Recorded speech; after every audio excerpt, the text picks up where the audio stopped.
بسم اللہ الرحمن الرحیم۔ شروع کرتا ہوں اللہ تعالیٰ کے بابرکت نام سے جو بڑا مہربان نہایت رحم کرنے والا ہے۔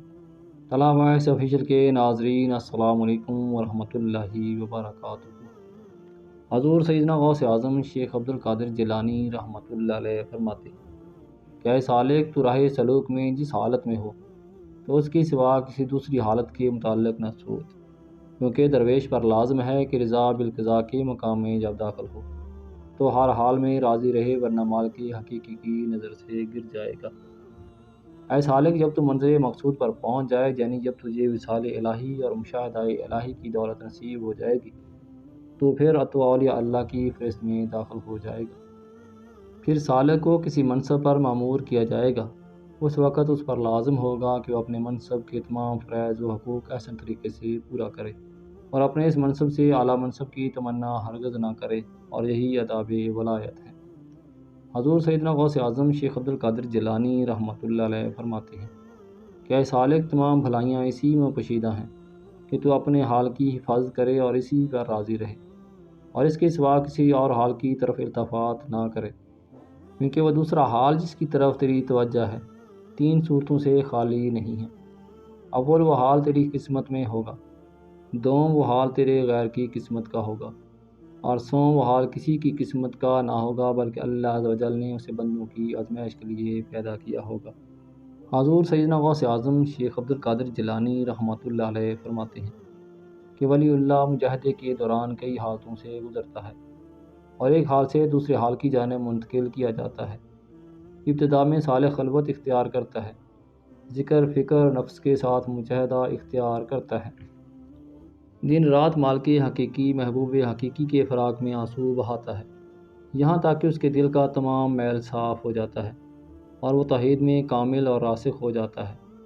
یاد رہے کہ مرشد کامل اپنے مرید کی ہر وقت تربیت کرتا رہتا ہے،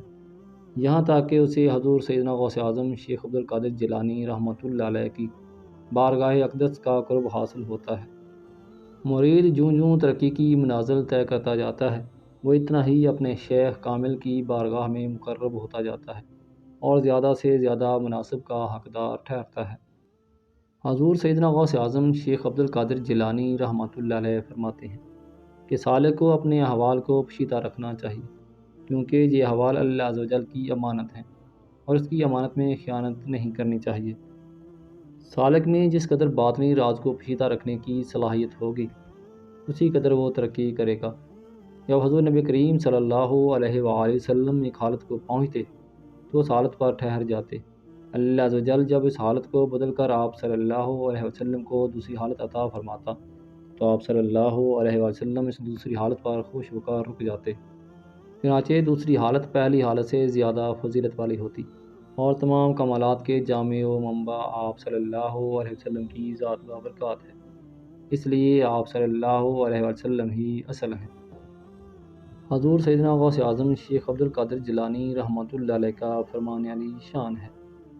کہ عاشق مولا کو دنیا میں دل کی آنکھوں سے اور آخرت میں سر کی آنکھوں سے دیدار الہی نصیب ہوگا۔ بس کلمہ، نماز، روزہ، حج، زکوٰۃ کے بعد اللہ عز و جل کے نزدیک کوئی عمل زیادہ جامع اور مرغوب نہیں ہے۔ محترم ناظرین، اگر آپ کو ہماری آج کی ویڈیو پسند آئی ہو تو ویڈیو کو لائک اور شیئر کر دیں، اور اگر ابھی تک آپ نے ہمارا یوٹیوب چینل طلع وائس آفیشیل کو سبسکرائب نہیں کیا تو چینل کو جلدی سے سبسکرائب کر دیں اور ساتھ لگے بیل آئیکن کو پریس کر دیں تاکہ چینل پر مزید نئی آنے والی ویڈیو کا نوٹیفیکیشن آپ کو مل سکے۔